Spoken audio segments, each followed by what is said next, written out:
everybody, welcome back to PSGL. George Morgan here and Jack Pinat. All the lights are currently lit here on track, and it is go, go, go!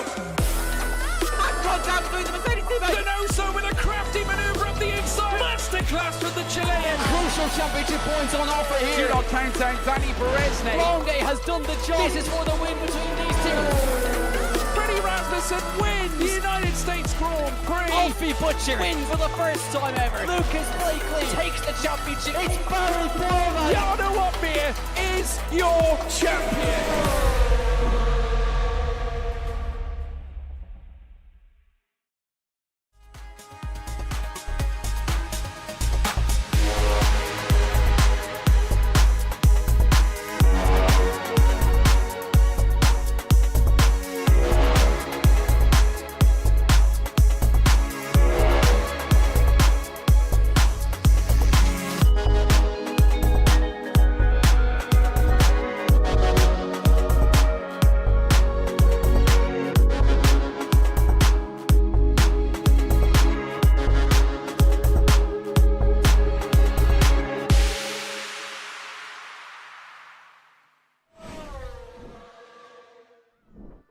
Ladies and gentlemen, welcome back to PSGL. It is season 39, it is round 5, and it's the Austrian Grand Prix here in F2. My name is Alex Heron, also known as Deathlink10, and I'm joined by the fabulous, the tall, the Tom Knight, also they call me TK. TK, how are you doing this fine evening? I'm doing much better after seeing your face, Alex. It's always a pleasure to come together on Thursday afternoons and commentate what is going to be the top level of PSGL at the moment, of course F2, being the showcase tier.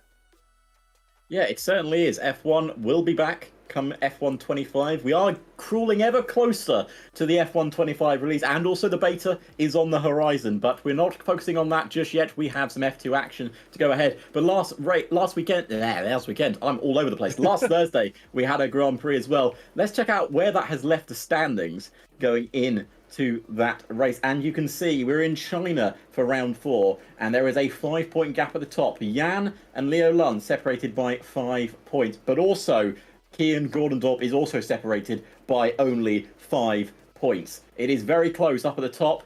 The winner last time was Leo Lund, Jan only finishing P5, and obviously there is your results from the last race as well. Your unofficial results was Leo Lund and Riccardo Benzoni and Diego Zora, and your official results was Leo Lund, Riccardo Benzoni and Diego Zora. That is where it all ended up, and of course Kian Gordendorp was the man that set it on pole position. TK, it was an interesting race last time out in China. It took a little bit of time to sizzle, but it did eventually sizzle and we got a cracking last few laps. Absolutely did. It was a fantastic race all amongst the grid, and everybody really put in their own. I mean, China's one of those tracks that on its day can sometimes provide a bit of a boring race, but the drivers really took it out of their own, gave us an absolute spectacle, and I for one actually really enjoyed last week out in China. And speaking of China and the calendar, do we have a brief look before we head over to qualifying, see where our drivers are going next? I think we shall. Of course, we only have a few rounds left of this PSGL season before we head on to the Season 40 and the brand new F1 game. It is Austria, of course, today on March 20th. We then have a break week next week, but don't worry, we won't be on break for very long because we come back on April 3rd for Britain. It is the Silverstone Grand Prix. And then on the April the 10th, we have Singapore, which is going to be fantastic as well. Then we round off in Mexico and Abu Dhabi for the final race of F1 24, and of course before we go to F1 25. TK, it's going to be a good end to the season, but here we are in Austria Spielberg, one of the shortest tracks on the calendar, 10 turns, 3 DRS zones, I should say, and some top speed to boot. It is a DRS heavy focus circuit. Of course, slipstream is off during qualifying sessions because of that reason, and as you can see, our drivers are already on circuit, and a lot of them are out very, very early here. Absolutely they are. I mean, it's such a short track. Drivers can get the 4 runs in. They can benefit from not having to spare their tyres. The lobby reset really comes into their own in this regard. So obviously everyone's going out. They'll be burning their tyres as much as they possibly can. Luca Rapassa, I believe, serving a qualifying ban at the end of after last week. That's why he remains in the pit lane. No news yet as why Sergio Sobrino and Harvey Cohen remain in the pits, but Daniel sets the fastest lap at the present, immediately taken away from by Zorzo and then Nelson Alves. But let's go full screen and let's get into qualifying it proper. Certainly do. As much as I'm sure we'd all love to sit on 2-cam plus game forever, we do have to have the full screen. Angelo D'Asensio is on provisional pole, goes into the 102s for the first time this afternoon. Everyone else sitting in the low 103s. Larry Tukey with a 103.008. This is a track, TK. We know we say this every week. These are some of the fastest drivers you're going to see in PSGL. Really, the cream of the crop just under that Formula 1 bracket. But this is a circuit where you can be within a tenth of a second or even less and not be on pole position. It is so tight around here.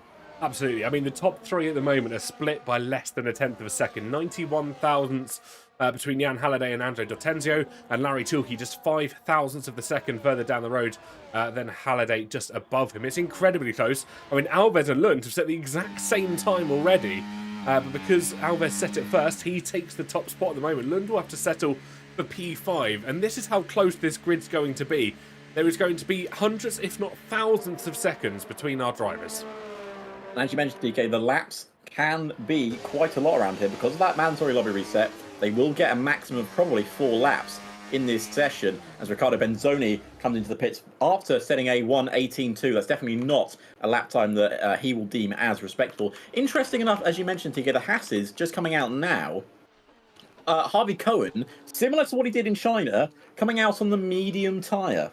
Yeah, it's a bold strategy, and I'm never fully sure why he's going for that sort of approach from the atmosphere here. But again, if it works for him, it works for him. He goes to the mediums. He probably wants to start towards the back. Maybe he doesn't think he has much hope in the championship chances. I think he's reserving in this afternoon. I might be incorrect in that, but you know, he's one of those drivers that will happily start at the back and just work his way through the fields. And sometimes maybe drivers want to do that. They prefer starting towards the back of the grid and trying to fight their way through.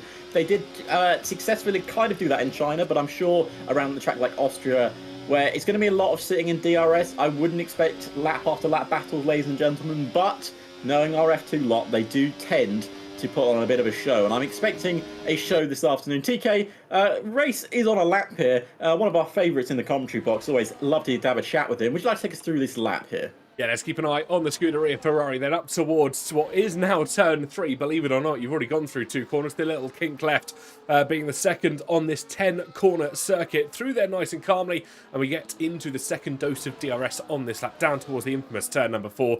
Another heavy braking zone for our drivers to try and navigate. Slams on the brakes, get this car rotated in, and as soon as you're comfortable in that car, get the power down. You see the Ferrari just getting a little bit bogged down out of that corner. Nothing to write home about, though, as he progresses through the double left-hander. It's so easy to lose the car through here, especially if you've had a car on the grass and the gravel on the previous couple of runs. There are times going rather quickly through the twists and the turns. We'll keep an eye. 2 more corners to go. This lap feels like it's over before it's even started. And let's see what Imtiaz can do as he comes around the final corner. Keeps it legal by the barest of margins. Will run up towards the line, crosses it, and it's a 102.996. Second driver into the 102s here this afternoon. I think it's going to be incredibly close. It certainly is. Good lap indeed. As Tony Hightower, a name I don't think I've said for many, many years, has put himself on the front row with his teammate Angelo D'Asensio. It's so close amongst our drivers at the moment. I'm trying to keep track of who's where in qualifying. That's probably the harder bit at the moment. They all come across the line. Everybody just filtering through this initial few stages. McLaren will be next across the line in the form of Riccardo Benzoni. He's still on an outlap this afternoon, and watching on board with King. Gordon Dorp goes purple in the second sector. Keep an eye on Team V-Carb with Gordon Dorp at the wheel, and let's see where he can put that V-Carb for the first time of asking in this qualifying session. Of course, the man on pole last Thursday. Can he put it on pole again? This is only provisionally. He only goes P5, but the margins are incredibly tight between all of our drivers here. Larry Tukey also on improvement of a lap. Leo Lund, I believe, has just started a lap as Larry Tukey is coming towards the end of their lap here in the Mercedes. Couple of corners to go. And coming around the final corner, you've got to be so careful not to invalidate. And that is the commentator's curse at full effect, ladies and gentlemen. Too much on the inside, and he invalidates. He did a 102.860, which would have put him on pole position. Certainly would have done. Keanu Lutar and Sixten Lintar go exactly the same time once again. Oh. Both of them, one after another, 103.073. This is the second time. And actually, it's 9, 10, 11, and 12 that all were going at exactly the same pace. Benzoni now puts Team VA and Team Papaya McLaren atop our timing boards with a 102.828. Making him the fastest driver with only just under 8 minutes gone, Alex. There's still a lot of time for improvements here in this qualifying. So much time. I mean, usually these are the kind of times you'd expect towards the end of a qualifying session, but in Austria, where the times could be so close and everyone has at least 4 laps to do, these are the sort of times we expect. Rishan Jacobs at the bottom of your timesheet here, still yet to do a lap, but I'm sure we'll be going for one. I did want to mention that Tope did put it second place before Benzoni put it on pole position, so Tope has split the Alpine drivers with a fantastic lap. But yeah, Riccardo Benzoni, as we normally expect from him, a very good one-lap pace man. Sometimes the race pace does let him down, or maybe a few incidents does, but he is certainly on target at the moment for provisional pole. But as you mentioned, still a long, long way to go. That he is. Jacobs now puts his car up into P2. Beautiful lap, 102.866. Alex, I'll just cast your attention down to P8 through P10. We've got 103.007.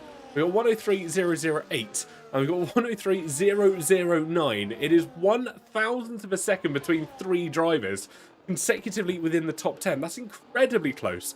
And you look at 11th and 12th sharing the same time. Same with 13th and 14th. Everybody else only off by a couple of hundredths or thousandths. I mean, currently, if we exclude Harvey, who's obviously on the medium tyres, there's 3/10 to separate the top 18. That is absolutely incredible. I'm keeping an eye on all the drivers as they start to go through their routines. Leo Lund in towards the pit lane. His teammate Race Imtiaz up towards turn 2 at the moment. I think we've got an Alpine coming across the line the next couple of moments. He's about to start a lap. Yeah, Tony Hightower's about to start their next flying lap. I feel like we've commentated on Tony before, but I haven't seen him in a while. No, we haven't. I think he was chilling out in PCF3, got promoted for being too fast, from what I remember seeing amongst conversations. Well, Tony, welcome to F2. And Harvey Cohen has actually just invalidated his first corner, has he? Yeah, he has. It was unfortunate for himself. The medium tyres not playing ball, I think, as much as he would have liked. So I'm going to switch back to Tony Hightower. He's improving by 57 thousandths of a second through turn number 4, through the second sector as well. And Team Alpine looking to try and best out his teammate, Aldo Dortenzio, at the moment, who stands up amongst P3. Looking like it could be a rather successful afternoon for the Alpine outfit. Yeah, I mean, a big statement for Tony Hightower if he can jump up from F3 to out-qualify, well, his more experienced teammate, and not only that, the reigning F2 champion. Exactly that. Round to the final corner. Could have gone maybe a little bit quicker through there. Crosses the line, though, P2. Oh. But Tony Hightower, 102.851, about 30 thousandths of a second, just off of provisional pole position, still held by Riccardo Benzoni, who is coming around the final couple of corners now, along with his teammate Keanu, to start what could be their penultimate runs of the session. But everybody else starting to make their way through, trying to keep on top of where everybody is. It's starting to become a challenge amongst itself. We got Diego Zorzo heading up towards turn number 3. His teammate Jan Halliday just starting a lap. He comes to cross the start-finish beam on this occasion. McLaren will be on an out lap, I believe that is. Yeah, Riccardo Benzoni up towards the line. His teammate again up in the third and final corner. Williams, I think, not Williams, Ferraris of Race Imtiaz coming in towards the pits after completing their hot lap of the afternoon. So I think next across the line will be one of the V-Carbs. I'm assuming, if not Gabriel Coutinho, it will be Kean Gordondorp once again on our screens. Yep, man, obviously on pole position last time out. 4th fastest as it stands. Someone I want to point out here, TK. A man who we spoke to last week in the commentary box, Diego Zora, who's told us this is one of his favourite circuits, is currently down in 17th place. I mean, there's still opportunity. Oh, sorry. Yeah, sorry, and he's not really improved so far. He's abandoned another lap. He's going for it again now. So I'll keep an eye on him, see what he can do. But I think there's definitely more in his laps. I believe Larry Tuki's just gone 11th fastest, I believe. Yeah, trying to keep an eye on all the lap times. Zorzo goes again by the looks of things. Jan Halliday next across the line for Team Aston Martin is improving through the final sector. Crosses the line, goes P5 overall, 130 thousandths of a second quicker than his previous best. Rebel next across the line will be Rishan Jacobs. And I've heard a gasp from a co-commentator. Benzoni did improve his time. He went a 102.671, but invalidated final corner. That is Rather unfortunate. Not Benzoni. Halliday goes purple in the third sector, so there are times coming in. It's just, I think, a matter of consistency amongst our drivers at the moment, and trying to keep an eye on this session is a little bit crazy, a little bit nuts at the moment. Leo Lund, I think, is recharged and will be going again. Angelo Tenzio, though, goes quickest overall, 1:02.741 for VA. Making it a 1-2 at the moment. Front row lockout for the Veloce Academy drivers, Angelo and Riccardo. So those two looking rather strong in this early stage of the competition, but Alpine, their outfit looking incredibly strong. 1 and 3, they'll start one behind one another at present. Yeah, Uzora only improves to 15th fastest, same lap time as Gabriel Quintino, but of course Gabriel set his lap time first, so that will not mean an improvement. Sixten Linhart is backwards on the pit straight here. He's missing a front wing as well. He's just got going once again, but he's definitely got front wing damage on that right end plate. That could be the end of his session if he can, unless he can make it back into the pits in time. Rishan Jacobs and I believe Liam Stevens is definitely improving his lap. He's about 2/10 up in the middle sector. I don't know what he did in the first, but it could be a decent lap time here for the Red Bull driver. His teammate up in P4. Where can Liam Stevens put his car? He can put it on the second row in third place, only just missing out on the front row by a few thousandths of a second. I think he'll be slightly frustrated about that. Would have liked to put the car on the front row, but alas, we'll have potentially one more opportunity to go again. They're cutting it incredibly late, but we are keeping an eye on both Haas cars. They're now running through the second sector as the Aston Martin and the Mercedes in front of them crawl to a slow, just letting both cars past. And that is good sportsmanship from all the teams, making sure that on a very short and narrow Austria circuit that all the teams get a fair shot at qualifying. What can Sabrino do as he comes up towards the line? It's only good enough for 13th place at the moment. Didn't improve on his previous time. Of course, Cohen on the medium tyre still. Wouldn't have been looking to go faster. That leaves both Red Bulls now up towards the line. Rashan Jacobs and Liam Stevens. With Stevens not improving and Jacobs in towards the pit lane, I think that could be the end of Team Red Bulls qualifying, unless they're able to get out with moments to spare here, Alex. Another 3 minutes left of the session, TK. I think there's more than enough time for one set of flying laps between the entire field. They will want to burn a little bit of fuel off, of course, because they will have quite a bit of fuel in these cars. So they want to burn off a little bit of fuel. If they want to do a 2 out laps or so, they're going to need to go out right this second. Have got a McLaren on the way out, I believe. We're going to keep an eye on who that is. Will it be Riccardo Benzoni or Kian Lundhart? It is Kian Lundhart. He's coming out the pits first. But the one on a few laps is that both RBs are on their first... Well, their last flying laps, I should say, of the session. Gabriel Quintino will be first to start their laps, and Kian Gordondorp is coming around the final corner now to start their lap. Yeah, both of them deciding to go slightly earlier than the rest of the grid. Outlaps being completed here, as you said. Keanu, amongst other drivers, starting their final outlaps. I wouldn't be surprised if we see a double outlap from the V-Cubs here. They've got the time, they've got the opportunity if they want to do so. Judging by Gordondorp's first corner, I don't think he's wasting any chances and will be charging up towards the third corner. I think his teammate will be doing the same. Yeah, he has backed off. Deciding that first corner wasn't good enough, but has he scrubbed the tyres too much in just that first corner attempt? I mean, the tyres wear very quickly around this circuit. I mean, softs are definitely not the race tyre you want to be racing on. We're going to see the mediums and the hards, as always. Gabriel Quintino has also backed off on his lap, so the only team that will probably get a chance to do a double out lap, a lot of the guys are just coming out the pits now. Yeah, Keanu has an opportunity to do a double out lap here. Of course, he's got enough time. The outswing is open, but try and keep an eye on that battery. He is burning it, and it is going to be a push up towards the hill. Let's see what he does. It's a decision he's got to face now. Does he keep pushing? Does he waste that battery if he makes any minor mistakes? Because that could absolutely rattle and dismantle a qualifying session.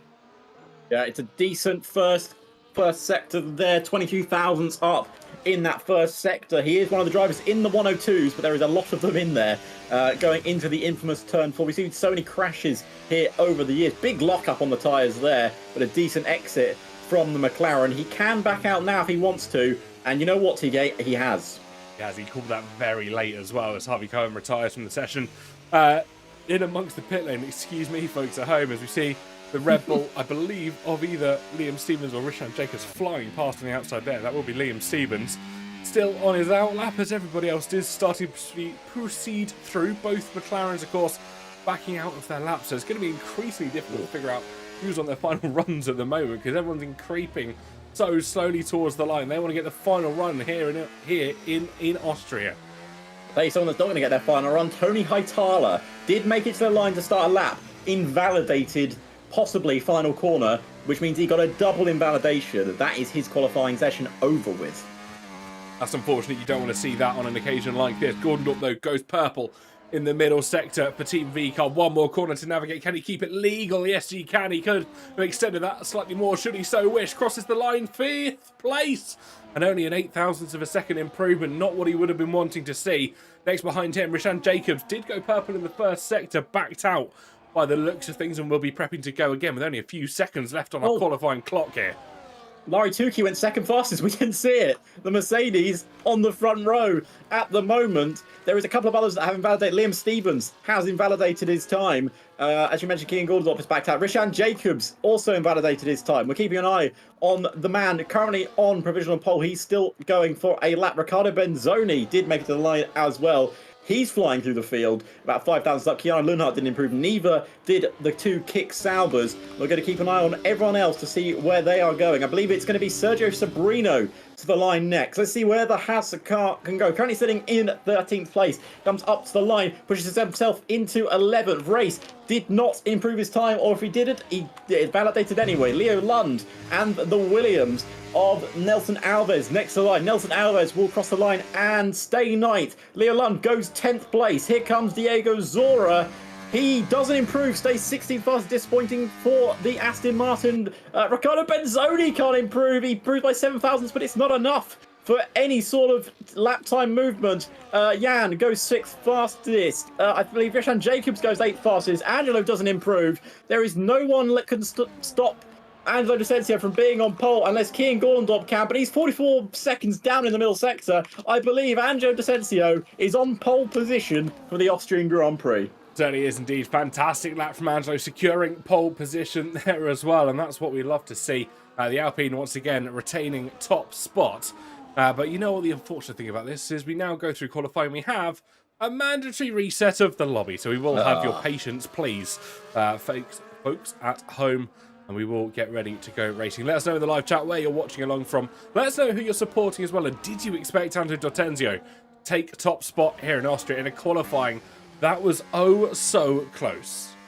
It was also close indeed. If I'm going to give props to one driver in that qualifying, Larry Tukey, really out of nowhere to put it on that front row. We've seen some decent performances from him, but that lap indeed from the Finnish driver to put it on the front row, out qualifying Benzoni, Stevens, Tony Hightower, that's a difficult few to out-qualify.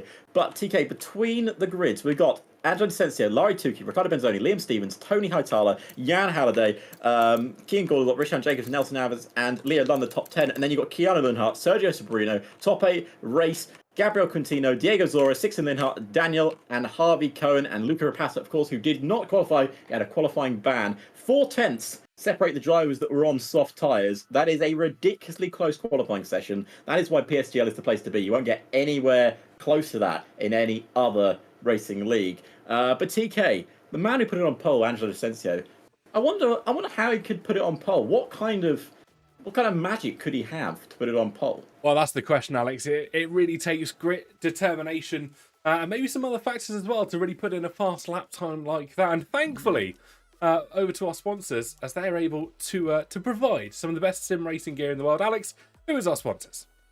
Well, I think I said it a bit too fast last week, so I'm going to slow it down so the audience knows. Ladies and gentlemen,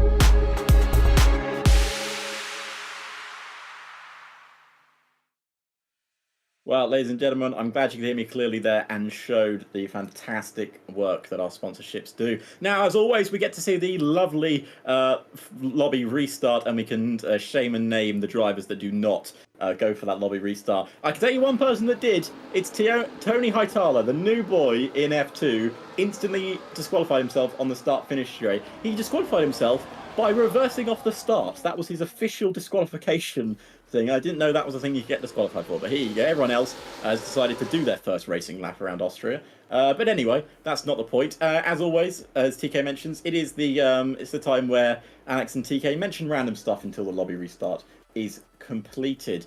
Of course, we had real F1 last weekend for the first time on the season. Your boy Lando Norris won the Australian Grand Prix, only just though. Going into China, the FIA have already clamped down on the rear wings that McLaren have allegedly been using. So we'll see how that goes down in China. But of course, that is this weekend. But that's not important because we're here for PSGL action, and that is what is really important.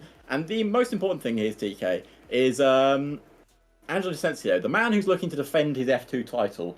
Of course, he's trying to win back-to-back F2 titles. I'm sure there's a couple of teams in F1 sniffing around, maybe to try and pick him up for the next couple of years, because he is a talented young driver who has consistently proven to us and of the audience he can do it in F3, and he's done it in F2. We've commentated his whole journey up into F2, really.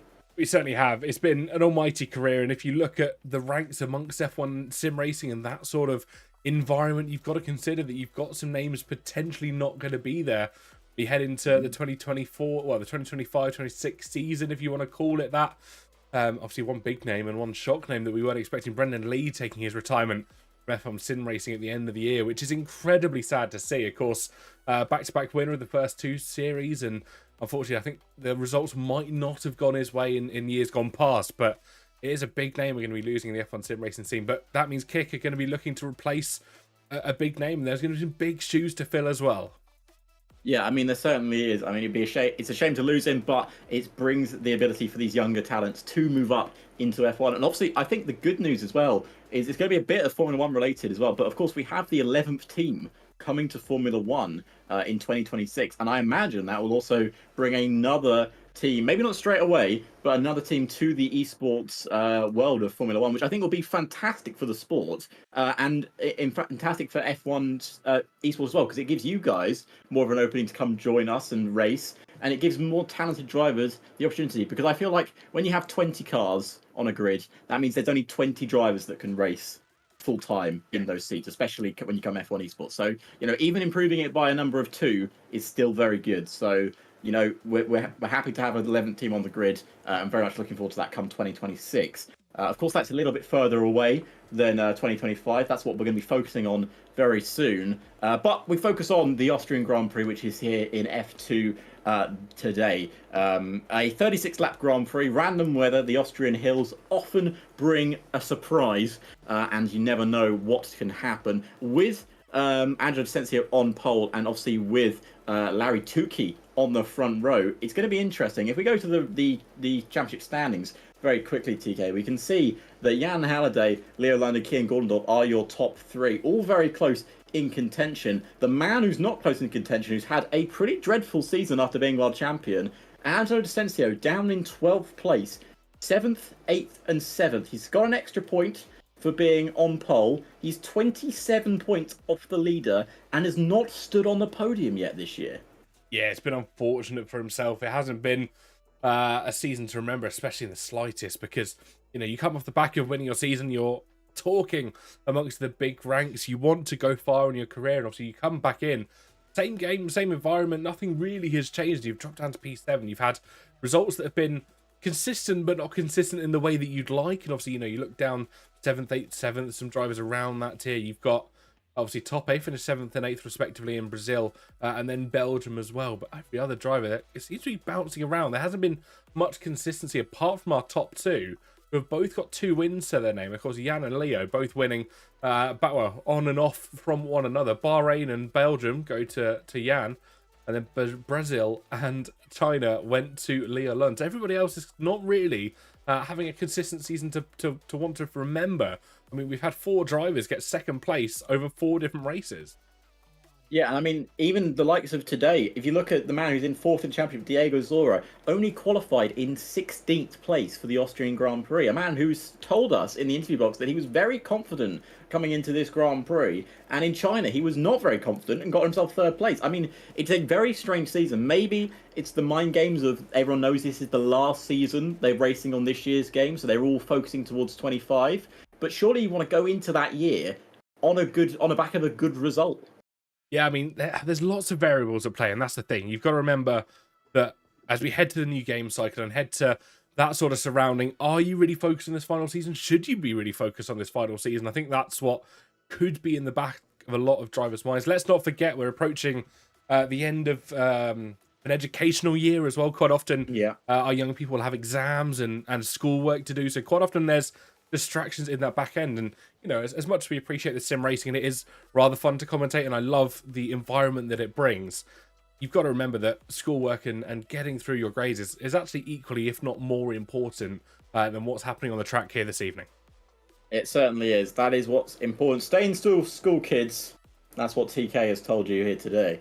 But we have a 36-lap Grand Prix on the horizon, ladies and gentlemen. And just have a quick look at the calendar just to remind ourselves what is going to be happening the rest of the season. Of course, we've already had Bahrain, Brazil, Belgium and China. We have Austria here today on the 20th of March. We have a break week next week, so do not tune in on Thursday for PSGL because there will not be any of it. We will not be here. TK, I believe, is at a wedding, and I am not here anyway, so it doesn't matter. And then, of course, we return for the home of British motorsport. It is Silverstone. We are going home. It is coming home, as they say, on April the 3rd. And then April the 10th, we go to Singapore under the lights, a fantastic circuit and a fantastic environment. And the final 2 rounds of F1 24 will be held at Mexico, a fantastic long straight of a circuit, and Abu Dhabi, the final time we will race on F1 24.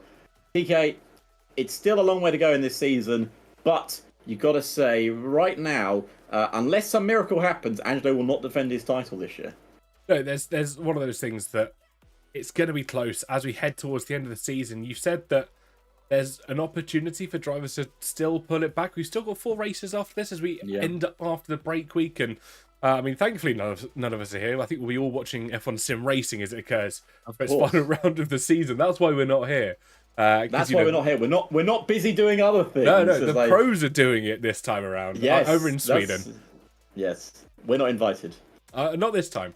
Next time. Next time, there's always a chance. We'll head. Give us a ring to the Maldives. But we're about to head into the race situation. 36 laps of Spielberg, the Red Bull Ring, and then the beautiful Styrian Hills.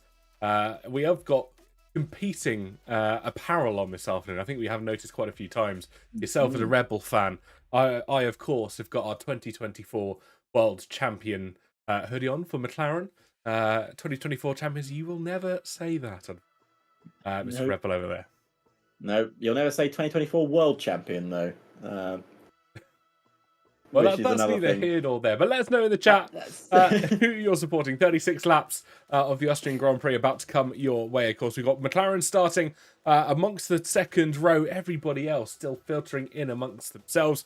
No formation laps, which is rather disappointing. I'd love to see more formation laps in F1 Sim Racing as general, and of course in league racing as well. But there's not much to try and contend here. Still an opportunity for lights to go out and go racing, and the crowd couldn't be more hyped about it. You can see them on the left-hand side there.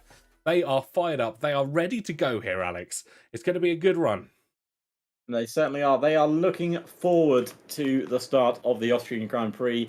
The Austrian hills are alive with the sound of a very loud revving Formula One cars, and it will be time to go racing shortly. You've been patient. You have wanted the Austrian Grand Prix, and as you mentioned, the crowd are cheering us on and cheering, of course, their favourite 20 Formula One drivers on. I believe Diego Zora did disconnect before the start of the race. I do hope he manages to get back in. It's always a little bit of a tricky fiasco getting back in, but I'm hoping he can do so. As you can see, the pit garages are ready. No wet tyres by the looks of it, and it looks like a very sunny day here at Spielberg. TK, would you like to take us for lights out and away we go? Well, I certainly will. If we're not going to go for a red flag and an aborted start here by the look of the PCF2 chat, everybody seems to be calling as Angelo might have had a very similar situation. Drivers have readied up, and at least at the moment, for us here in the commentary box, all 5 lights are indeed lit.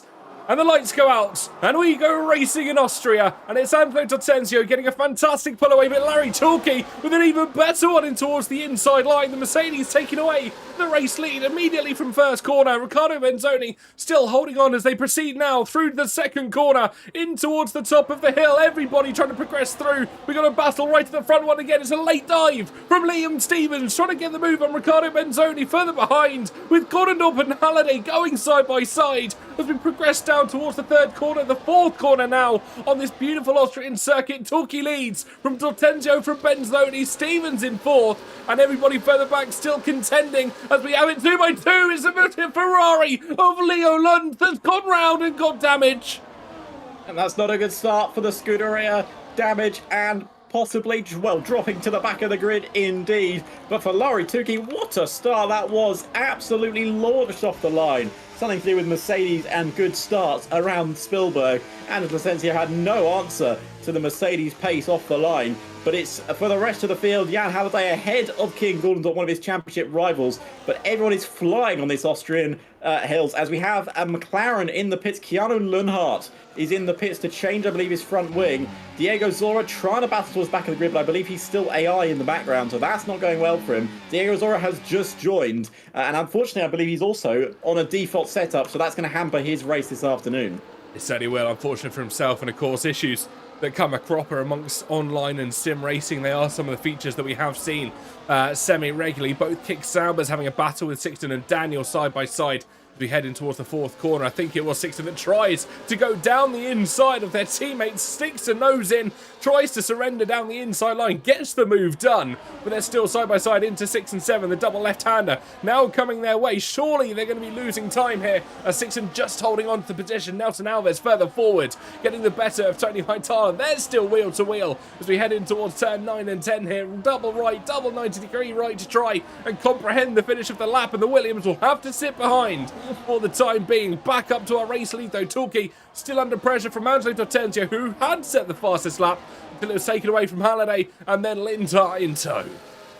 It's certainly anyone's game right now. We're 3 laps into this 36-lap Grand Prix. It's flying through here, as Angelo Tortenzio will take the lead of the Austrian Grand Prix. We're going to see this a lot, ladies and gentlemen. The lead swapping hands during this afternoon's proceedings, as they will DRS swap of each other as many times as they possibly can. Tope is going to get past Daniel here. Got to mention Luca Rapassa, up to 14th from the back of the grid. He actually made a brilliant move on Daniel into the final sector, wheel to wheel into the final sector. You don't see that very often, as Liam Stevens is also still pushing the top 3 through, as Nelson Alves is battling with Sergio Sabrina. They're wheel to wheel. Sergio on the outside, Nelson on the inside. It's proper wheel to wheel action between the Haas and the Williams, as look like Races wants to get involved as well. You don't see moves there very often, but a brilliant move from the Ferrari. He's into 10th place, Sergio Sabrina into 9th.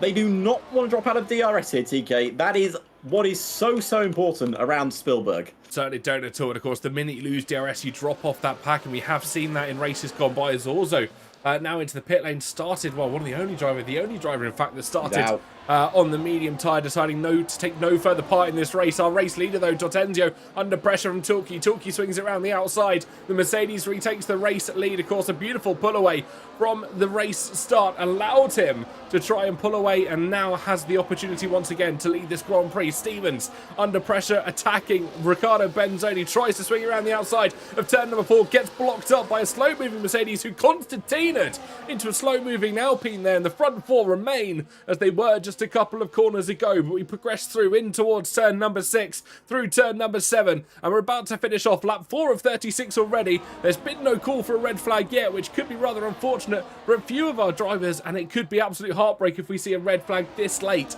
into the proceedings. Yeah, it certainly would. We don't like to see things being called that late. If you're going to call them early, and don't call them midway through a lap 5. We are flying through this Grand Prix right now. Larry Tukey is still leading this Grand Prix, but swapping places with Angelo Tortenzio. As you mentioned, TK, Larry Tukey's little bit of a rear end step out cost a few people positions here. We may be going 3 wide into the third corner, and it's Riccardo Benzoni around the outside. Larry Tukey getting swallowed up there. due to the DRS slipstream and use of ERS battery. And of course, we've got Sergio Esprina making it past a race as well. These two giving us a nice, tasty battle in the background. But here comes Larry Tukey. Will he go for it? No, not down the inside on this occasion. We don't see moves into turn 4 as Luca Rapassa going round the outside. There's 3 wide there, TK, in the background. What is going on? You don't see 3 wide moments in Austria. This is not going to end well for someone. And luckily, Tope backed out. Gabriel Coutinho, Luca Rapassa and Sixten Linhart all battling for position, almost cost each other big points there. Certainly did indeed. 3 wide in Austria never seems to equal success, and as you said, Quintino backing out, making the smarter play there necessarily, knew he wasn't going to be able to swing it around the outside, or at least lose considerably because of that situation, backed out, allowed him to then re-attack later on. He's still right behind Luca Rapassa and Sixten Linhart as we progress through this Grand Prix, a 6th of the way through already. And we are already, well, we've got a message finally from Kryptonite, no confirmation though of any red flag. The proceedings will continue on as Benzoni now takes the race lead for the first time in this Grand Prix round the outside of the 3rd corner. Dortenzio in 2nd, Tulki in 3rd. Stevens will happily still sit in 4th, and that's the way this proceeding could we run through. Yeah, everyone taking their time with this Grand Prix. Nelson Alves taking another position there off of race. He's back up into the top 10. Rapassa going wheel to wheel with Sixten Linhart. Luca Rapassa really on the charge this afternoon, but doesn't want to make any stupid mistakes. He's trying to fly through the field as fast as he can, but he also doesn't want to end up with front wing damage and end up in the pit lane. Yeah, it's very sensible, especially with how quick Austria has been going. That's the way that you have to be looking at it. You've got to look about race preservation. How long can you progress through this Grand Prix without any major damage? And I think the drivers at the front are well aware of that. That's why we're not seeing too many moves, too many ambitious sends down the inside, because one little bit of wing damage, especially at a track like Austria, you lose a lot of time at the end of the 2nd sector, the start of the 3rd sector, and that is unfortunate for himself. Certainly is, as Angelo Vicencio will take the lead back from Riccardo Benzoni as Larry Tukey basically essentially pushes Riccardo Benzoni through turn 3 as Jan thought about a move on Liam Stevens there, maybe a little bit ambitious but doesn't make it stick. Sixten Linhart and Luca Rapassa continue their fight for 12th and 13th as now Luca Rapassa tries to switch to the outside line. Trying to go around the outside of turn 4 is never a move that works, and that is why, because you just get run out of road from the car in front of you and there's not much you can do. Here comes Gabriel Quintino, but can't make it on Luca Rapassa. Yeah, still a mighty train going through this race. Of course, Leo Lund and Keanu Lutar considerably off the pace with those earlier incidents to their name, and they will have to open prey for a safety car to try and drag them back, kicking and screaming in towards this major pack and in towards the race as well. But with everybody starting on hards, I can't see there being too much of an advantage to not having a safety car here. They'll all be able to change their tyres at the same time. No one will really lose out, and we'll continue to progress through. But Alex, I have got some news coming from our man down at PSGL Sky Race Control. We're expecting rain in about 10 minutes. Rain in 10 minutes, and I've also just seen that there will not be a Grand Prix restart. It's Richard Jacobs down the inside of Kian Gordendorp, couldn't make it stick, and that unfortunately will not be a move. But there will be no restart, TK, no red flag, and we will be sticking with this order. But 10 minutes till rain, we'll spice it up, why don't you? Yeah, I've read the same message as you. The most Michael Massey response I've just ever seen. Tough luck, I'm afraid. According to a couple of drivers, which I will name no names because I'm sure the person involved doesn't deserve anything. That is the executive decision that hasn't been made through. Jan, I appreciate, I appreciate your stance on the issue, but us here is just here to communicate the decision. We are not the adjudicators ourselves, and we hopefully still try to provide some fascinating insights like rain in 10 minutes. Yes, please do not shoot the messenger. We have just been told what we've been told. But Riccardo Benzoni still leads here. He would have got the voice in his ear from his engineer that there is rain on the horizon. This makes sense why they all start on the hards. I think the hards was probably the tire to start on, even if there wasn't rain coming. As Larry Tukey is trying to go around the outside of turn 3. He's going to get run out of road a little bit there, but gave him a nice slip nice, a bit of room there, I should say, as Larry Tukey isn't going to go for the move, but Liam Stevens says, why not, mate? You've got the opportunity. He's now going to force his way round the outside, but runs out of road and cannot make at stick. Liam Stevens not past Larry Tukey on this occasion. It is still all to play for, especially with that rain on the rise. But TK, looking up at the clouds, I'm no cloud watcher, but it doesn't look like there's any rain coming down as Leo Lund picks up a 3-second time penalty. Not yet, but I can confirm it's on its way. It will be here before race end. Don't forget, a lap round here is only about a minute long. So when we say 10 minutes, that's still about 10 laps away. There's ample opportunity to get some good racing on the hard tyres. And of course, we will be switching probably to the intermediates by the time we finish this Grand Prix. And I love a race with changing conditions. It really tests our drivers. It really tests the engineers as well, getting that pit stop at the right call. And I think the drivers that may struggle here are the two that are very close together on track with their teammate. I'm looking here mainly because the Red Bull racing cars, of course, Liam Stevens and Rishan Jacobs, very close together on the circuit. Rishan Jacobs sends it down the inside. There's a battle further forward as well. Benzoni trying to get the better of Decentio. Torquay and Stevens having a good fight further back as well. The front four, the lead for the race is starting to spice up here. Nobody wants to sit in P2. Well, if there is rain coming, they want to make sure they've got a nice little bit of an advantage out front. As down the inside goes Larry Tukey, wheel to wheel into turn 5. That's not a place you tend to see moves go on. But Larry Tukey just sitting back on this occasion. Still got a while till rain. The clouds are darkening up as I've said that, TK. We're on lap 10 of 36. We have 26 laps to go in this Grand Prix.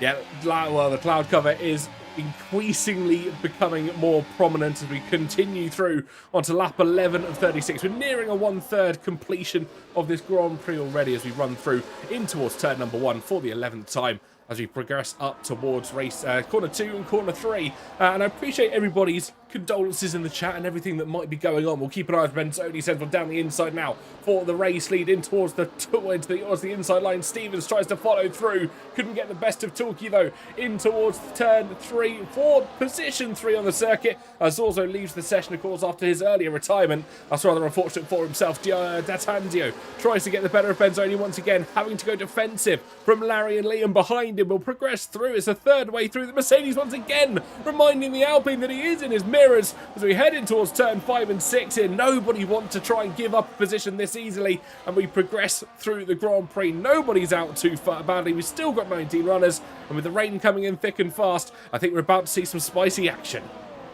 We certainly are. I mean, a safety car around this point would be really interesting because there isn't rain coming down just yet. If the safety car comes out in about 5 minutes' time and the clouds properly darken up, I think a lot of drivers would go in for the intermediates, even if it is still dry on track, because that rain can come down very quickly. We've seen it a lot of times in this year's game. The rain tends to soak the circuit, and you have to go on to intermediate tyres very, very quickly, as Angelo Sensio will once again take the lead of the Austrian Grand Prix. Will do indeed. I think Stevens once again trying to go for an opportunistic move down the inside of Torquay. Gets the move done. He's going to win the drag race down towards the 4th corner. We've got a yellow flag further back. That's the Mercedes. And I believe the virtual Williams safety car as well. And now there's virtual safety car being called for the first time here. A third of the way through. Not early enough to box for the wets or the inters yet. No rain falling on the circuit to speak of. But definitely an opportunity for drivers just to relax a little bit. It'll only be about half a lap or so that this VSC is being called out. No, it's been upgraded. Full safety car. Full safety car, ladies and gentlemen. Oh, and now that's the decision you've got to make. Is there a rain really coming now? And are we going to see some drivers make that tough call? I mean, if you're further down the grid, TK, do you make that call to drop onto the intermediates? It's that risk, isn't it? Do you go for essentially the free pit stop? Rain is coming in 9 minutes' time. That will include... well, that won't count for any laps complete under the safety car. It doesn't slow time down. And as much as drivers did wish they did. Angelo is coming into the pits. Let's get the tyre graphic up on the screen. Let's see what everybody's going to go on to. Is anyone going to take the risk to go intermediates at this point when we've got no rain on the circuit yet? There's mediums coming out for the Ferrari. Mediums coming out for the Alpine as well. Drivers going for the medium set of tyres. When there is rain on the horizon, they do not want to risk it. Early on, softs going on. Sixten Linhart has made the choice to go intermediate tyres. Well, there we go. For the ages, ladies and gentlemen, the Kick Sauber of Sixten Linhart has said, let's go on the inters and give it a go. Well, let's see how this one pays off for him. It's a gamble and a half, I will tell you that. And everybody else staying on the hard side, the top 9 to be specific. Everybody else behind them has chosen even the softs or the mediums. I think even the mediums are a bold call, especially if we see rainy conditions. What you've got to bear in mind, the hard tyres actually require a lower working temperature. They work better in the rain in many regards because they don't need the heat in them to grip through the corners. So the drivers that stay on the hards could have pulled an absolute blind here. But it's going to be a question of when, not if it rains. Apologies. Got that caught up in my own head. You can see how dark the circuit's got. This is usually the aspect just before it starts to rain. Yeah. If that rain is coming in the next few laps, Sixten Lindhardt has played a blinder of a strategy right now. Question is, how much is are those intermediates going to burn up? The rain is coming. We know it's coming across this Austrian circuit. Everybody's staying at the same procession at the moment. And, well, how long do the inters last on a dry circuit, especially if they're not going around at full place? Turfy in the Twitch chat, why is there a safety car, a virtual safety car, if there's a physical one out? It's a feature, not a bug. Bug. It's a feature, not a bug. Yona Martins, of course, in the chat, being the Scuderia Ferrari HB Esports. I hope I've got that pronunciation correct. Saying that he'll have to pit by the time the inters are already faster. Tyre wear will become an issue, but never know. He's driving slower. I'm going to trust the esports engineer on this one and say it might have been the wrong call to go just this early. Well, where is this rain? It is darkened. The circuit is getting ready to handle the wet tyres. The question is, when is that coming down? And how much is coming down is the other question we should ask. Sixten has clearly been told by his engineer, rain is coming. But what lap is it coming down, and when will it properly give them the advantage? I thought I just saw that flash. You know the flash you get before rain's about to come down? Safety car's in. Safety car is in. There's always a flash, and this is going to sound nuts to anyone that's not a commentator.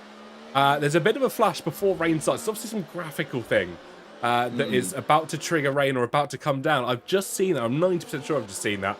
We're expecting rain imminently. Yona Martin still not proving or not believing in the strategy by Sixten Lindhardt, but the rain is definitely coming. The question is when.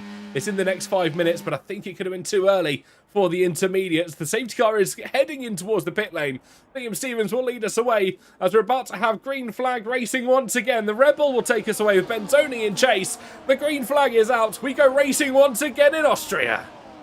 Certainly do. Nelson Alves and Leo Lund have got Leo Lund's got a 10-second time penalty. Sixten's going to drop back immediately, of course. He's on the intermediate tyres. It's up to Angelo D'Asensio to really close the gap now on these mediums. He has put them on for a reason, to try and close up to the front of the field before that rain comes down. Down here, Sixten Lindhardt dropping hand over fist in terms of positions here. The intermediates really not as quick as he would have liked. He'd have been hoping and praying the safety car stayed out for an additional number of laps, allowed him to run without any possibility of burning them up too much. The rain surely is only moments away here, unless we're completely lying in the commentary box and trying to throw a blind one on everybody at home. I can assure you we're not that mean. But there's racing going on. Imtiaz gets past Harvey Cohen for P10 on the circuit. Lap 15 of 36. Approaching half race distance already in this Grand Prix. There's a battle further back. Sergio Sabrino and Hortensio having a good scrap, as is Cohen and Gabriel Quintino. Nobody knows whether it's going to be safe for the moment, and we're still anticipating rain. We are still anticipating rain indeed. Angelo flying through the grid right now, already back up into P7. Look at the back of the grid. Sixten Lindhardt already 1.5 seconds. DRS has been enabled towards the front of the grid. Top 8 on those soft tyres. 1.5. Fantastic flying lap that was. Just under a restart as well. You can tell how fast those soft tyres are. And here is Angelo D'Asensio. Can he make another move up here? Up on Rishan Jacobs, going to force his way round to the outside as Rishan Jacobs goes for the move down the inside of Tony Hietala. But there's Angelo D'Asensio with the extra grip out of the corner. He's made it up into P6. I still see no rail on the visor just yet. It's not coming down as quickly as Sixten would have liked, and I think, unsurprisingly, the esports engineer has got it right. Esports engineer always getting it right there. Fantastic way to read the description, and yeah, fantastic progression through. Lund and Daniel having a good scrap in towards turn 5 and 6. It's still a question of when it's coming down. I'm being told 3 minutes until we see the first drops of rain, but everybody else progressing through as usual.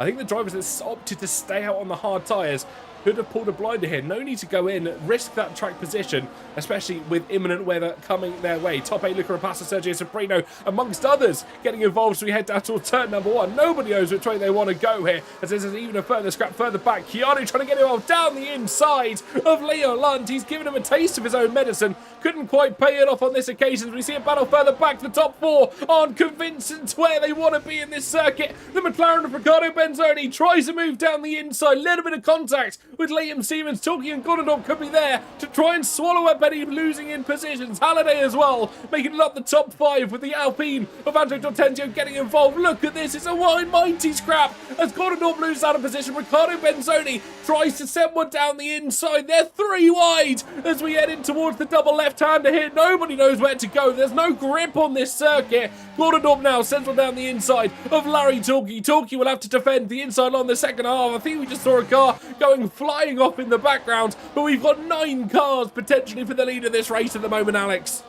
That was incredible. Watching on board from Andrew Licencio, he was placing his car so perfectly, but so was everyone else. That was carnage. It was 4 wide at some points during this circuit. I mean, we talk about 3 wide is not the way to go. 4 wide is definitely not the way to go. But Angelo Licencio flying through the field, the rest of them putting on a mighty show. There's rain. I saw a few drops of rain. It is raining on the circuit, ladies and gentlemen. Certainly is indeed. Benzoni goes deep in towards turn 3 though, tries to get the car stopped. Can't quite as quick as you would have liked. The rain now going to come quick as we see Jan Halliday getting past Tony Hightower further back. Altenzio getting past Torquay as well. They're still wheel to wheel as we head in towards the heavy braking zone. Right, and then 3 wide once again with the Ferrari in the middle, the Alpine of Angelo trying to follow his way through on the outside line. Beautiful stuff from Dortenzio, defending from the Ferrari and the Mercedes in tow as we see rainy conditions coming down in Austria. We hit the half race distance. Rapassa gets past Halliday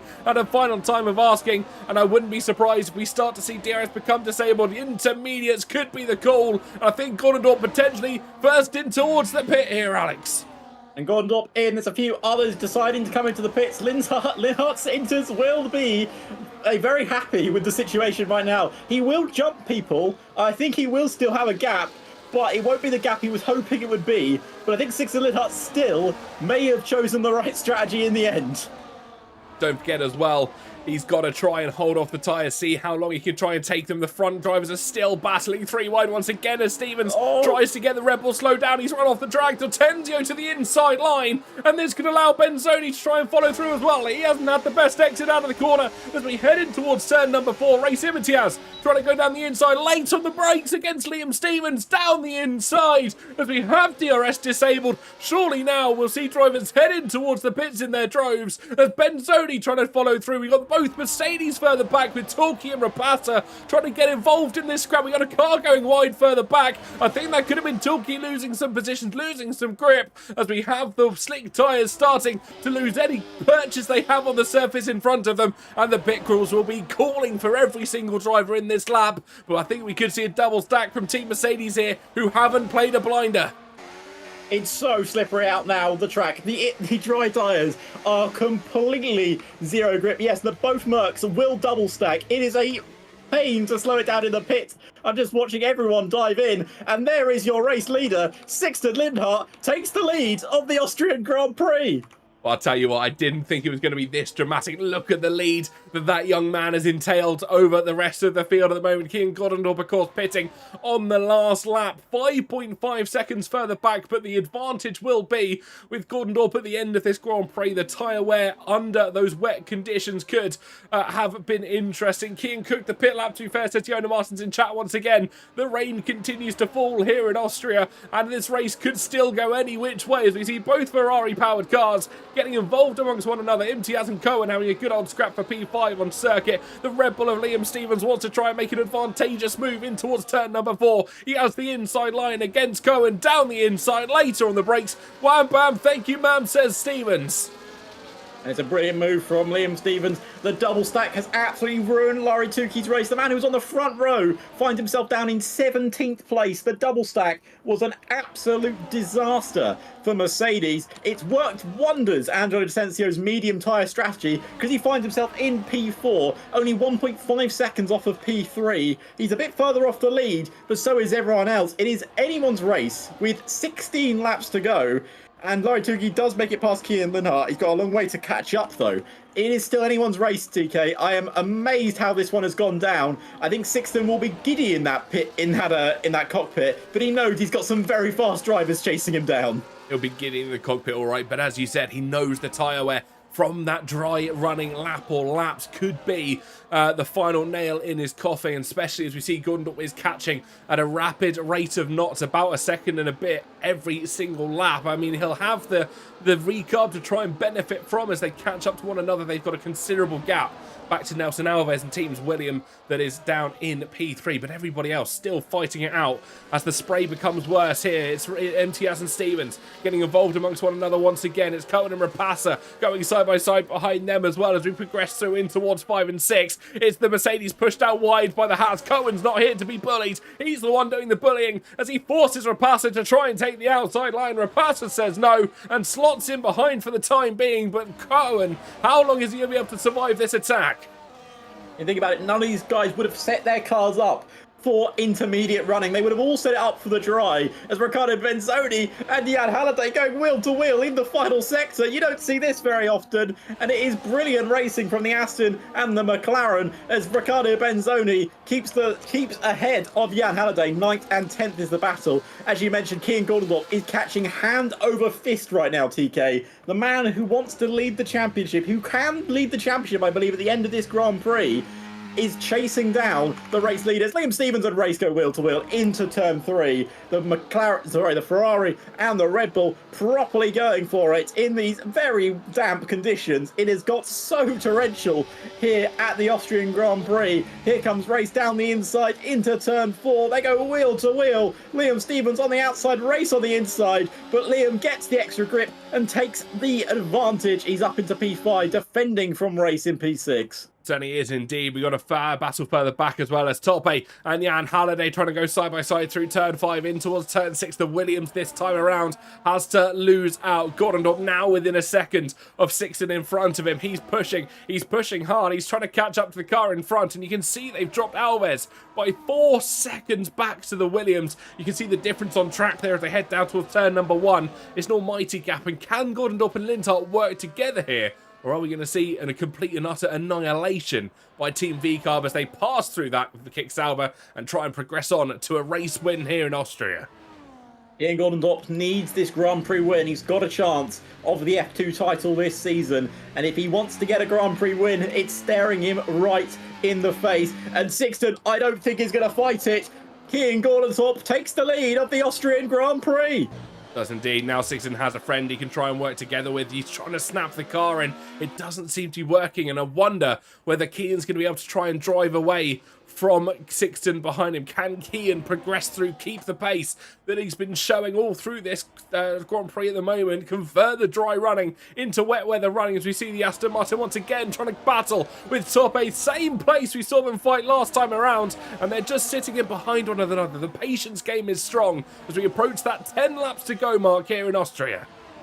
10 laps to go. It is flown by, this Austrian Grand Prix. Nelson Alves 3.4 seconds behind the top half. Kian Goldendorp has dropped Sixton Linhart by a second already, TK. And Nelson Alves closing in. I wonder, as Jona Martin said in the chat, how much that tyre wear could be affecting Linhart. It's affecting him now, a lot now. 11 laps on those inters, half of those being on dry running. They must not be in a favourable state. But look how wet the circuit is, TK. It's almost like a river now.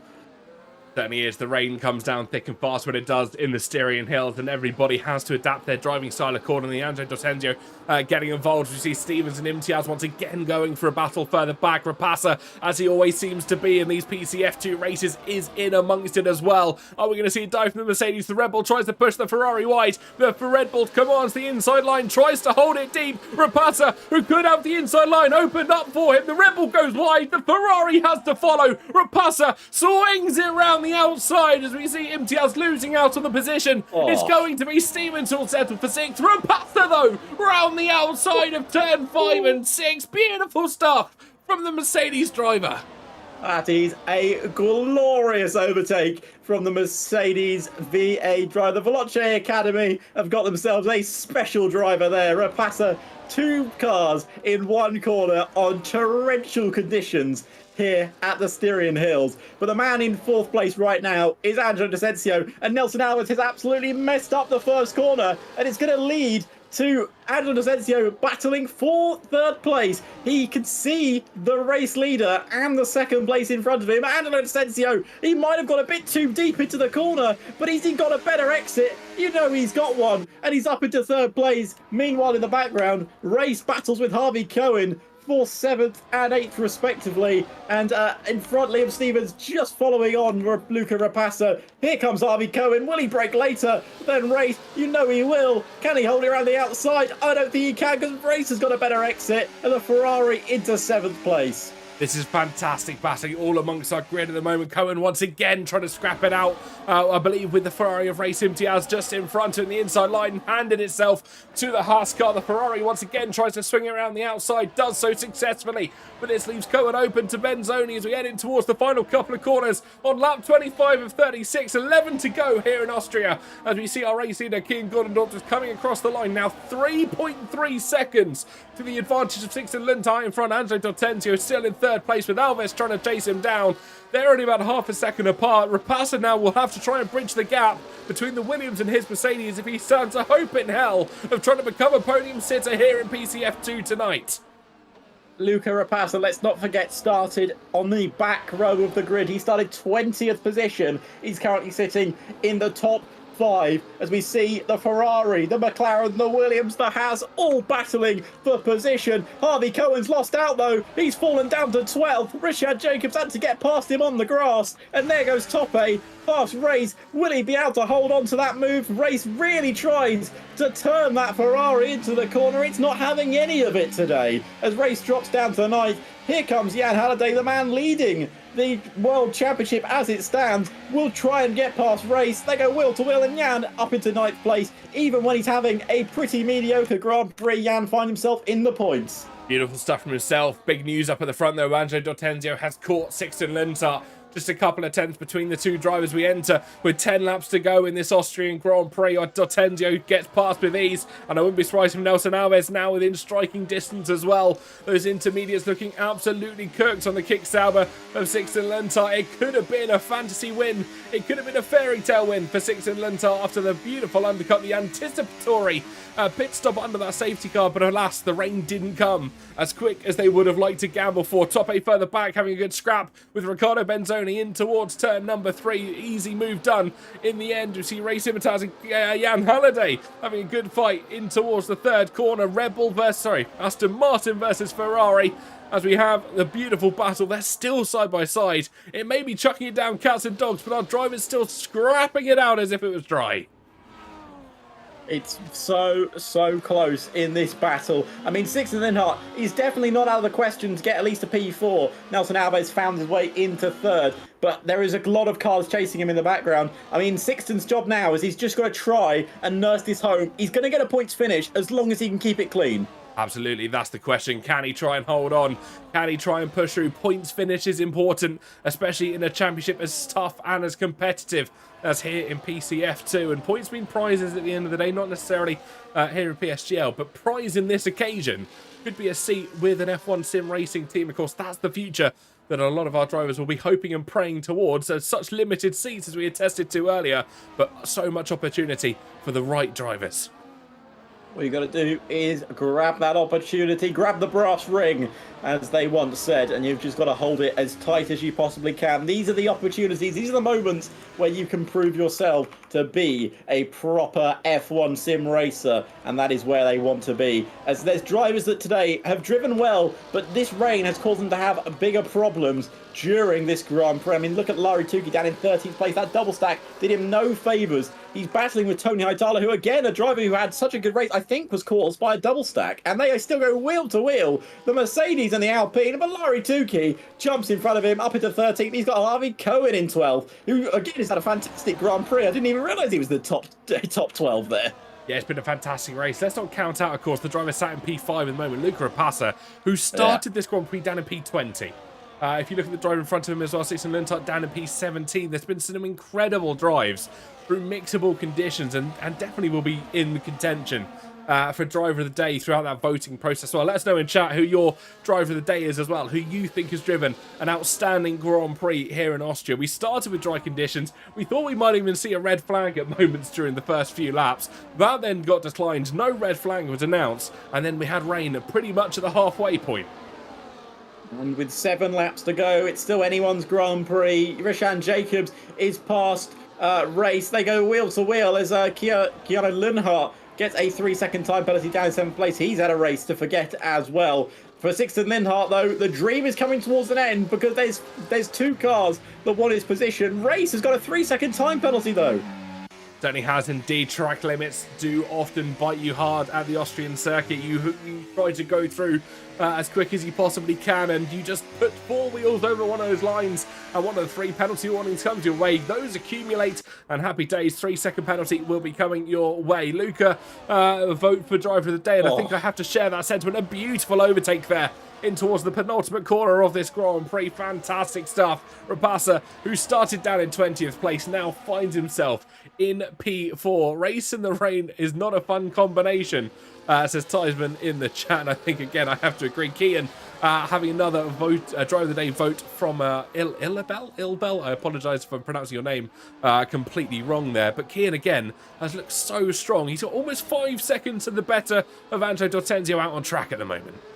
Sixten Lindhardt falls down to 6th place. 6 laps to go as a lot of cars lining up to take that position. But yeah, as you mentioned, Luca Rapassa, 4th place. He's done a Kimi Antonelli this afternoon here in the Austrian hills. But he may be able to do one better and pick himself up a podium. He's 1.8 seconds off of Nelson Alves with a bucket load of pace in that Mercedes car. Is there a podium on the card for the Mercedes here with 6 laps to go? He may still get it, TK. I think if one driver you do not want to try and count out, that could be Luca Rapassa. He's looked so strong over the course of this season, of course, transferring across from what I remember over from PlayStation to PC just at the start of this game cycle, looking to find himself comfortable in amongst the ranks of PC, and he's done so far. And a podium here in changeable conditions could be a fantastic result after a well-deserved drive. But Gondorp at the moment, 4.5 seconds clear from D'Ortenzio as we have 6 laps to go in this Grand Prix. Alves at the moment will finish on the podium with Rapassa in 4th. And as you said, Sixten Lindhardt, those tyres well and truly in the dust and the desert as he now faces top A, swinging it around the outside of turn number 3. The kick-sabber couldn't quite get the tyres under control as much as he would have liked. And this is going to go from bad to worse for Sixten. I mean, there's still a chance for a top 10 finish, but it's getting more and more unlikely as the laps go on. He's been on those intermediates for 18 laps. And you've got to remember, a lot of those laps were on dry running, so they would have cost him big time there. There is a man closing in for a podium finish from the back of the grid. He's almost done a last to first challenge, but it's a last to a podium. With a yellow flag in sector 2, that's Harvey Cohen, who's found himself near the barriers and into the gravel. Can he get himself back on circuit here? I do hope so, for the sake of the race and himself. Tony Hightower got a 3-second time penalty as well for exceeding track limits.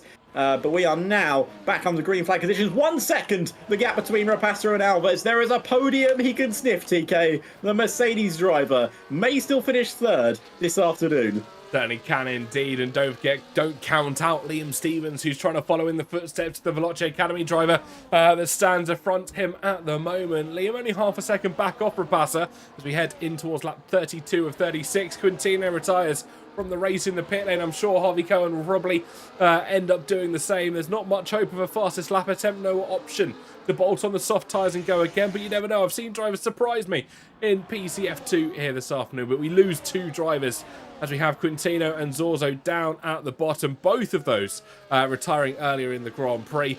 And this is going to be a fascinating end to what has been a thrilling Grand Prix here in PSGL.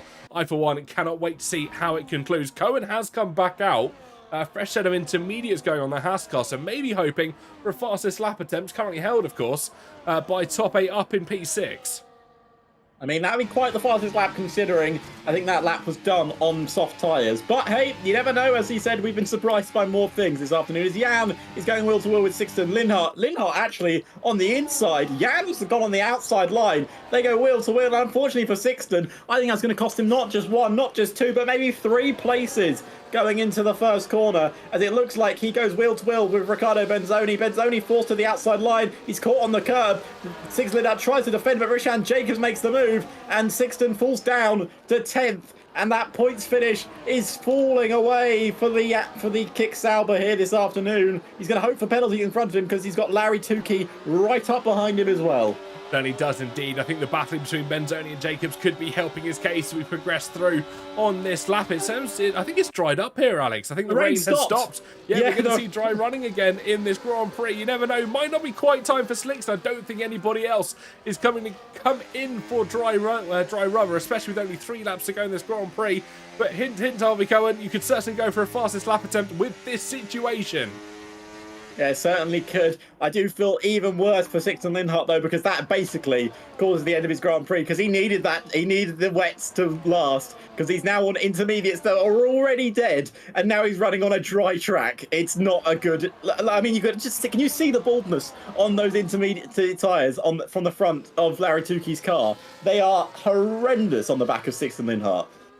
Yeah, I think they're looking rather smooth at the moment, more into slicks like we saw on Hamilton's car a few years ago. Of course, if you can remember back that long when he just held out the inters, I believe in Turkey, if memory serves me correctly. It was, but 2020. Yeah, 2020, and Gordon Dorp at the moment really benefiting from that undercut. He pit 1 lap earlier than the entire rest of the field, benefiting and hoping that the undercut was the play to go. Rapassa now swings on round the outside of Nelson Alves. The podium no longer becomes a dream, it becomes quite possibly a reality. Alves tries to face it back as we head in towards 5 and 6. The double left-hander Rapassa once again looks to the outside line. The Williams tried to push it wide. Williams does slam the door. Rapassa will have to wait for P4 at the moment, but Stevens is like a shark circling on the attack. He's not going to wait for long. Looks for potentially a moment here in towards the final corner. Tried the inside line, has to back out, and will sit patiently as we head on towards the penultimate lap of this Grand Prix. 35 of 36, with Gordon Dorp still in the lead. 4.2 seconds to the advantage of his name. But the question on all of our minds, where is this podium going to go? Will it go Alves? Will it go Rapassa? Or are we going to see Stevens on the podium? I mean, it's going to be so interesting. Now, these tyres are also going to be absolutely straining. I mean, don't count out Top A either. Top A's right in this fight. And with the track drying up, there may be a chance of DRS as well. Round the outside goes Luca Rapassa. He's not going to have the exit, surely, but he's going to win the drag race. And Luca Rapassa takes 3rd place. Nelson Alves tries to defend it best he can from Liam Stevens now. Stevens is trying to pull to the inside, but there's still a Williams there. Nelson Alves tries to keep it to the inside. They slide out of the corner, and Rapassa will be cheering for joy in that cockpit because they gives him a little bit of a gap, but not much. Harvey Cohen gets a 10-second time penalty. I think he's going to go for softs and go for that fastest lap attempt. We have still not got DRS enabled here around this Austrian Grand Prix circuit, but it won't matter for the man leading because with 1 lap to go, he will win this Grand Prix unless anything tragic happens to him. 4-second gap, and we are on lap 36 of 36. Who's going to stand on the podium? Will it be Rapassa, Stevens, Nelson, or Top A? It could be any of the top 6, 5th, 4th, and 3rd.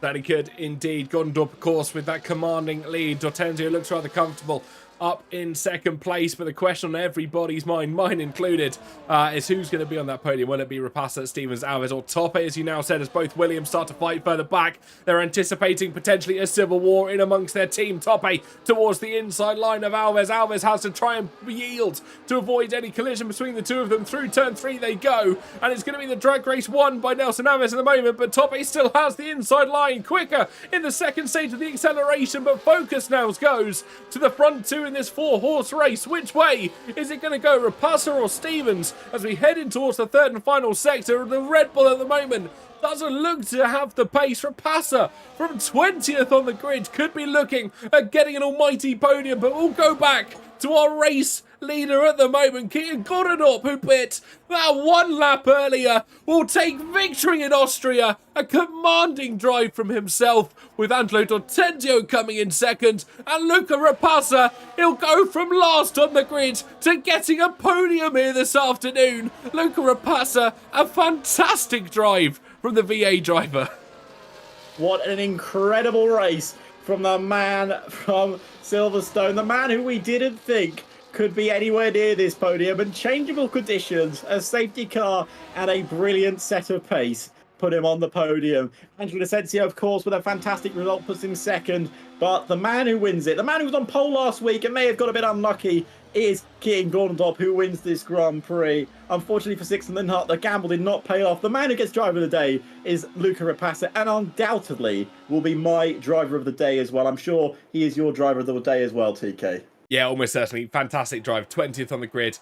2 pit stops to his name. Don't forget, he went hards, then he went to mediums, then he went to intermediates. Wasn't undercut by anybody else, and it was a strategy that paid off rather well for him. Nobody expected it after getting a qualifying ban in Austria, but he came home to finish third on the podium. Keaton Gordendorp wins with D'Ortenzio, Rapassa as your podium sitters. Stevens and Tope, your top 5, with Tope still maintaining that fastest lap attempt not being able to be stolen away by Cohen further back. Alves, Halliday, Benzoni, Jacobs and Tulke, your top 10, with Sergio Sobrino, Lutar, Aitala, Imtiaz, Linhart, Kaiser, Lund and Cohen as your race finishers, and Gabriel Quintino and Diego Zorzo, your DNFs from this afternoon's endeavours.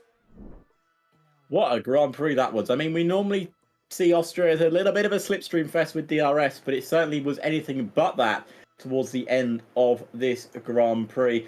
I mean, what a fantastic race from the Mercedes of Luca Rapassa, but take nothing away from Angelo D'Ortenzio and Keaton Gordendorp, because those two put on an absolute drive this afternoon to win this Grand Prix. And even the likes of Tope, who came from 13th to 5th, and, you know, Larry Tukey, who did end up in 10th place, a couple of good drives that ended a bit poorly for drivers, and Sixten Linhart as well. I got to feel sorry for the man. He drove fantastically, but those tyres just ran out at the end of the race. He was finished in 15th at the end, but he did his damnedest and almost pulled off a miracle of a win.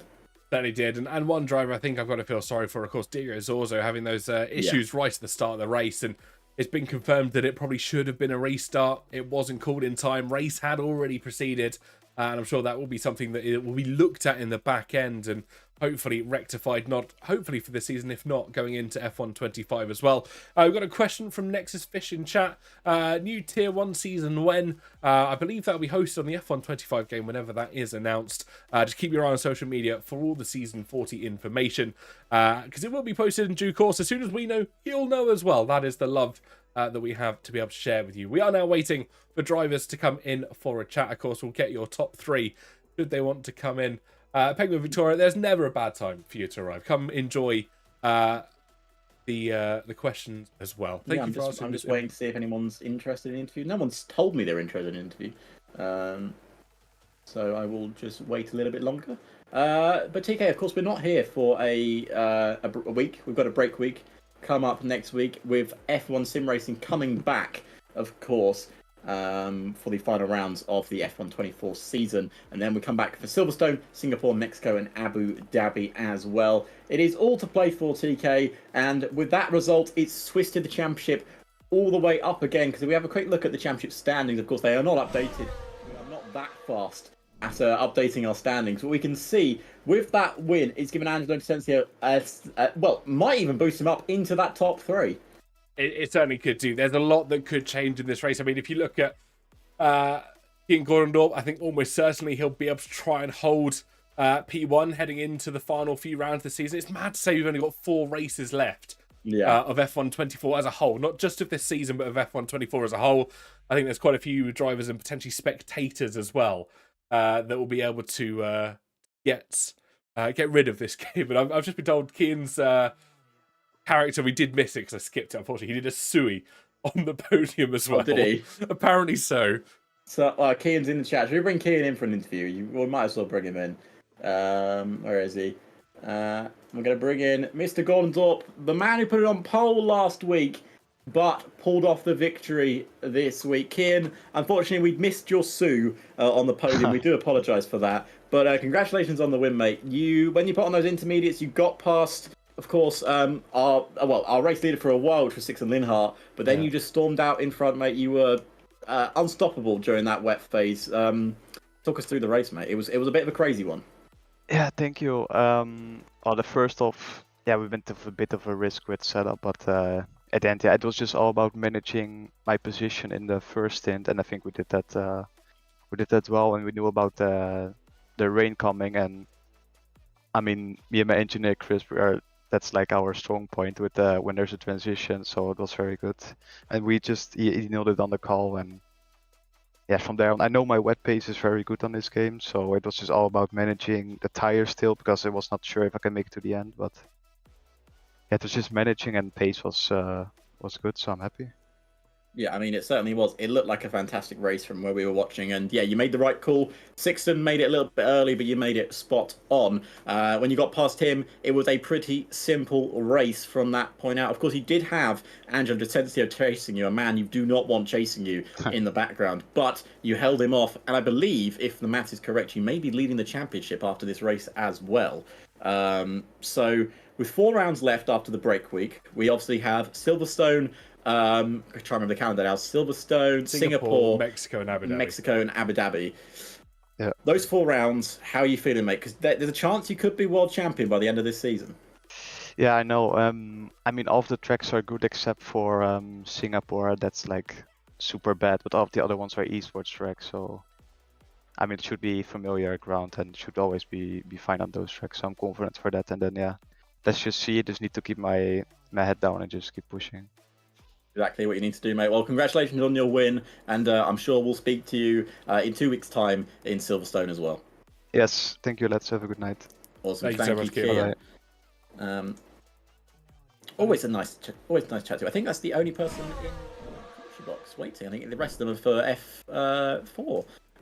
So TK, that'll bring the end to our racing this evening. What a fantastic race it has been at Austria. We of course have the break week next week, but if there is F1 action you want to watch, there is sim racing. Do not forget to go tune into that. There'll be the last few races for the F1 sim race in F1 24. But if you want to see more of myself and TK, we'll be back in 2 weeks' time for PSGL round number 5. Round 6, around the home of British Motorsports, Silverstone, for PSGL F2. Of course, you want to check out all the social medias at Premier Sim GL on social media, on YouTube, Instagram, Twitter, TikTok, and Twitch, where you may be watching now. Please do follow and keep watching, and the same with YouTube. You can join the Discord and find out more about PSGL. TK, where can people find you if they would like to find out more information about your very tall self? They can check me out at They Call Me TK on every single social media. Little tag just below us as well, little underscore right at the start. Alex, how about yourself? I'm assuming it's probably the same little tag that you've got underneath your name. It is at DefLink10 on Twitter, and basically anything you want to find me on Twitch, Instagram, all of that good stuff. But until then, folks, thank you all very much for joining PSGL, and we'll see you in the next one. Bye-bye.